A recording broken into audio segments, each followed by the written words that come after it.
এবছর মার্চ থেকে 11 জুন পর্যন্ত 3 মাসে বিপিসির লোকসান 17,000 কোটি টাকার বেশি। সংসদের টেবিলে উত্থাপিত প্রশ্নোত্তরে এই তথ্য জানান বিদ্যুৎ ও জ্বালানি মন্ত্রী। অপর প্রশ্নের উত্তরে তথ্য ও সম্প্রচার মন্ত্রী জহিরুদ্দিন স্বপন জানান 11 মাসে বিটিভিতে লোকসান 246 কোটি টাকা। মন্ত্রী বলেন, অপতথ্য দূর করতে গুজব প্রতিরোধ ও ফ্যাক্ট চেকিং কমিটি 24 ঘন্টা কাজ করছে। এছাড়া বাজেটের পক্ষে বিপক্ষে আলোচনা হয় সংসদে। সিলন টি রপ্তানিতে শীর্ষে। মধ্যপ্রাচ্যে যুদ্ধের পর জ্বালানি তেলের বাজারে উত্তাপ ছড়ায় পুরো বিশ্বজুড়ে। দরবৃদ্ধির প্রভাব পড়ে বাংলাদেশেও।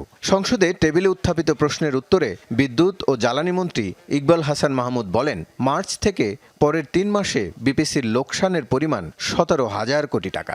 এছাড়া প্রতিদিন গ্যাস সরবরাহে ঘাটতি থাকছে প্রায় 100 কোটি ঘনফুট। ইতিমধ্যে তারল্য সংকট। সংসদে বাজেট নিয়ে পক্ষে বিপক্ষে আলোচনা হয়। এতে অংশ নিয়ে ইবতেদায়ী মাদ্রাসার বাজেট বৃদ্ধির দাবি জানিয়েছেন জামায়াতের সদস্যরা। এছাড়া এলাকার উন্নয়নে বিএনপির সংসদ সদস্যদের বরাদ্দ দেয়া হলেও বিরোধী দলের এমপিদের দেয়া হয়নি বলে অভিযোগ তাদের।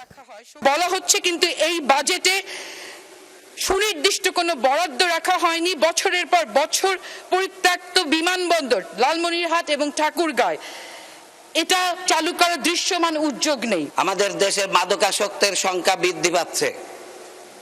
নৈতিক মানুষ তৈরি করতে না পারার কারণে আমাদের যুব সমাজ মাদকাসক্তের দিকে এগিয়ে যাচ্ছে। দেশের বিদ্যুৎ উৎপাদন বাংলাদেশের গ্যাসের মজুদের উপরে নির্ভরশীল অনেকাংশেই।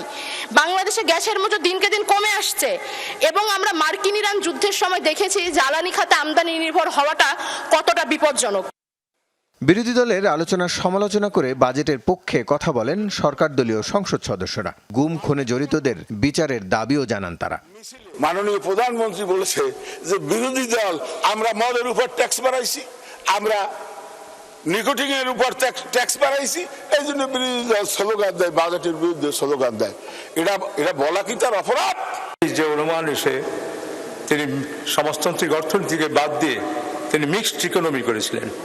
এই মিশ্র অর্থনীতিতে তাকে সরকার এবং বেসরকারি প্রতিষ্ঠানের মধ্যে অর্থনৈতিক কম্পিটিশন করে দেশের অর্থনীতি মাথা চালা দিয়ে উঠেছে। জিয়াউল হাসান, বেনজির, হারুনরা যত মায়ের বুক খালি করেছে, যতগুলো মানুষকে আজকে অন্তরের হাহাকার নিয়ে এই সংসদে আমাদের কথা বলতে হয়, এই মানুষগুলোর বিচার ইনশাল্লাহ আপনার হাত দিয়ে হবে, কারণ আপনিও একজন মজলুম। পশ্চিমবঙ্গের যে আপনার চিফ মিনিস্টার শুভেন্দু বাবু, তাকে থামান।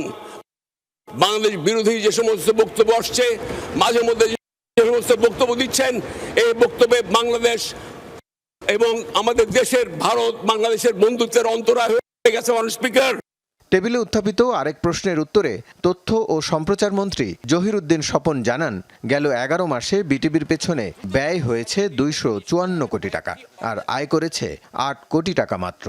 মন্ত্রী জানান, অপতথ্য দূর করতে গুজব প্রতিরোধ ও ফ্যাক্ট চেকিং কমিটি 24 ঘন্টা কাজ করছে।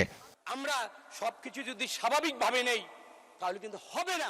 রাসেল আহমেদ, যমুনা নিউজ, ঢাকা।